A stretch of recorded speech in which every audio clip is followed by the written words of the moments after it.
Alrighty guys, welcome back to AMC and ADD, where we buy, hold, and screw the hedgie.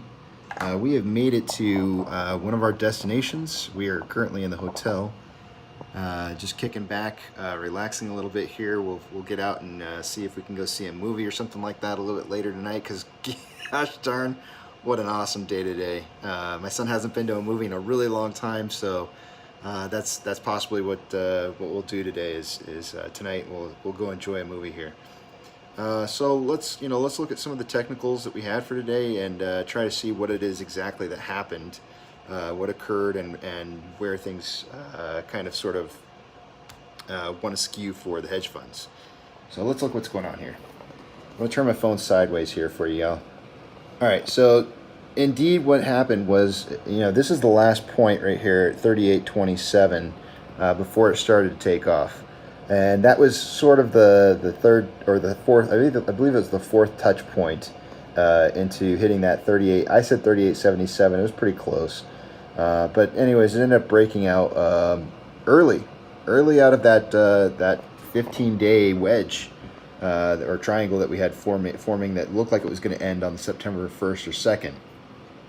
So I didn't expect a breakout like this, moving up this fast here.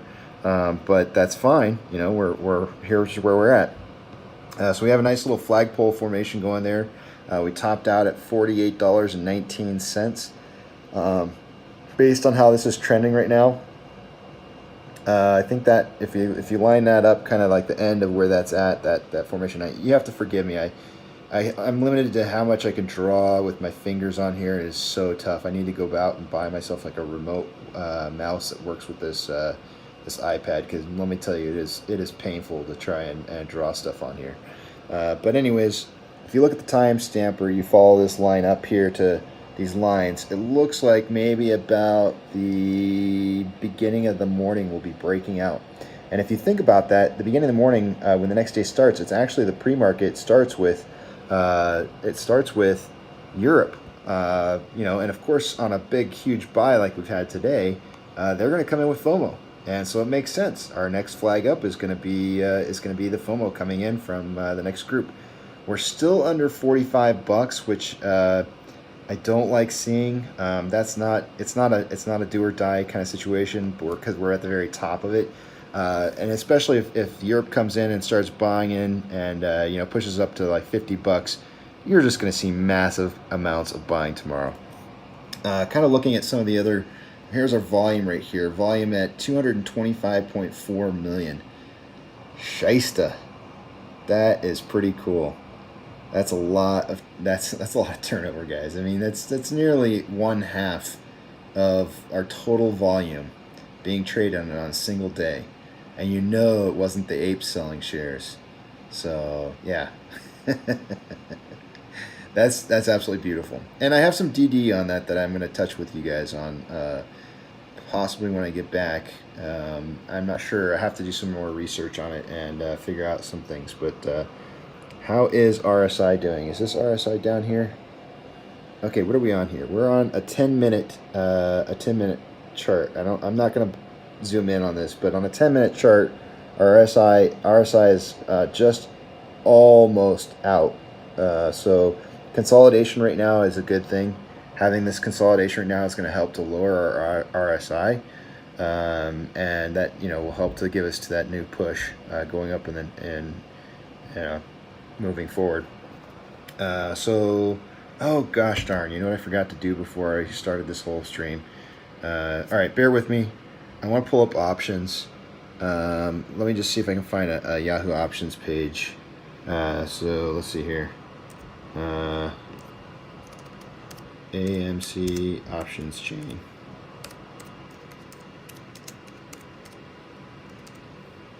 All right, let's see what we get. I have not even looked at these yet today, guys. This is new for me. Seeing this for the first time is going to be a kind of cool thing to see. All right, so let's look at these real quick here. So the reason I'm pulling options up right now is because I want to show you guys a little something. You remember last week I told you how if they had two options to fall on a sword.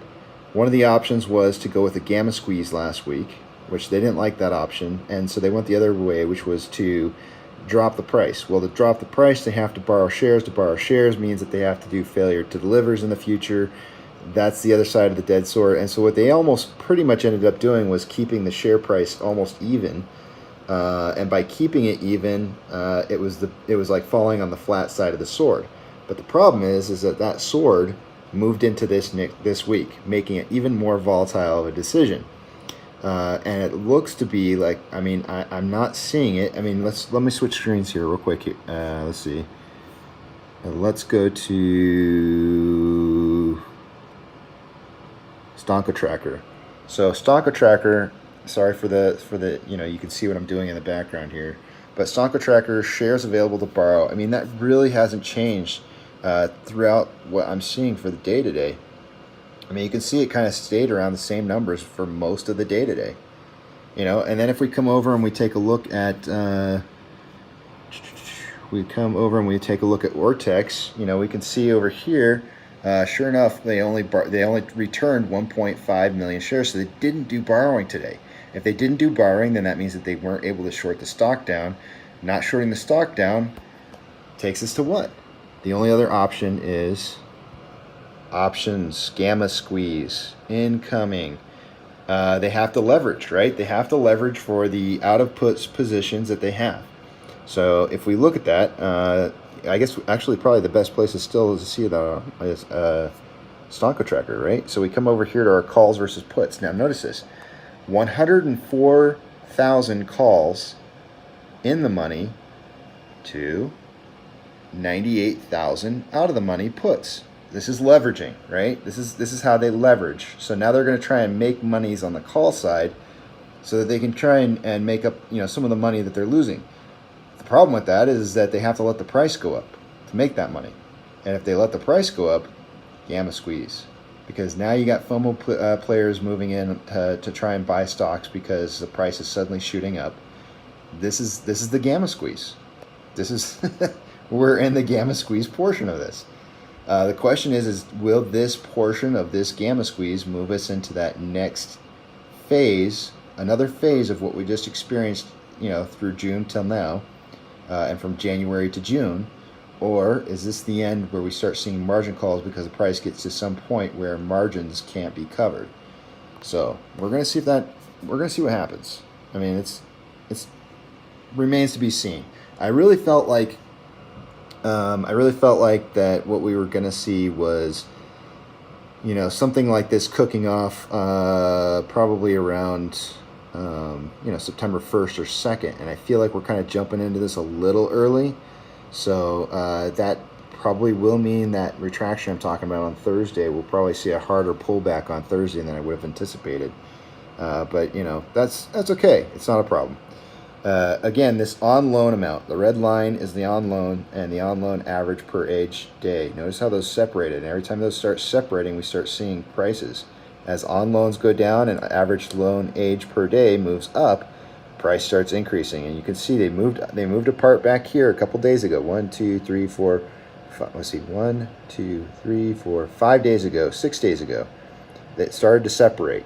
And then we had a price increase. And then they started coming back together and price started going down. Now, look at the massive shift going in the opposite direction. And the price today just shot up. The numbers don't lie, guys. I mean, the patterns are there. You can follow along. Go watch the interview that I did this weekend with Park Air 1501. That's his Reddit username, or AP on our channel. Go watch that stuff, because I'm telling you right now, the history repeats itself. Just go look at the history. I mean, that's really what it... There's my wife. She's posting up stuff here while I'm talking. I don't know if you guys saw that. She said she has a sad, lonely toothbrush. Aw. Now I gotta call her. All right, so now my mind's gone now. What do I want to show you? Sorry, I'm gonna pull the camera off just a little bit to the side here. This is where we're at in price, right? So our new high is 48.19, and I don't ignore the days. The day's not correct over there. In fact, I'll just go ahead and fix it right now because I don't want anybody sitting there going like, that's not what the actual dates are. Let's see, today's the 24th. So I'll fix that date. All right, so 8/24. And that ends up being a total of, let's see, I guess I'll just,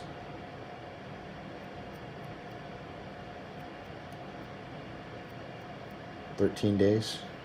I had to count using my math skills with my fingers. Okay, and then we did drop at one point down to 42.57 after we hit 48.19. Oh look, you guys can all see my email address. That's awesome. Well, there you go. Yeah, if you want to contact me, there's my email. No surprise. It'd be easy to figure out. I'll end up probably having to change it to something else. Oh well, whatever. I mean, it's not like I haven't given you guys access to me on Twitter and Reddit, so whatever. I'm not unreachable. Let's see. And actually, everybody who contacts me, I don't think I leave anybody, behind. One thing I do lag a little bit on YouTube is comments on YouTube that people make after the fact. But anyways, that 11.7% drop is not what I would consider a synthetic price failure. That's probably legitimate sales from people, maybe. It's hard to say, but it's just a drawback from the $48.19. It's the consolidation portion of the flagpole. So that's normal. It's fine. What I do kind of want to show you guys is, though, if we scan up here a little bit before, I'm going to take us back into history here, and we're going to look at June. So or actually we're going to look at May. May was kind of the end of May. We had a run up from 521 to 528. 521 to 528, we had a 206% increase in price when we ran up from $12 to $36. That's the phase we're in right now, guys, because the big push and real big price jumps happened over several days, and you'll notice the price decreased 23%, then it went up 12.5%, then it went down to 22.7%, then up 82%, down 20, up 73, down 20. We played the seesaw thing until eventually we ended up at $72. So if you imagine the run that we're on is that 206% run that we had back in mid-May, and that's what we're on right now, then when we scroll down to the bottom down here and we look to see where we're at currently, 63.9% from the previous low, then what we're looking at is a much higher number. So let's just see what 200% really is. If I had to guess, I'm just going to throw in a fake number in here, say $150. Okay, that's too much. Let's put in 100. We're getting closer. $90 to $95. Have you guys ever heard me say those numbers before? $90 to $95 is where margin calls happen. Do you see that? 206% on the nose. I don't know what to tell you guys, but it's looking pretty sweet. It's looking pretty sweet. So I don't know about you guys, but I am really pumped, and and I'm on this awesome trip with my son and getting to experience this with him, and he's getting to see it firsthand. He's getting to see me getting pumped up. We're gonna have some fun. We're gonna have a good time. You guys have a good time. Go celebrate. Just go celebrate.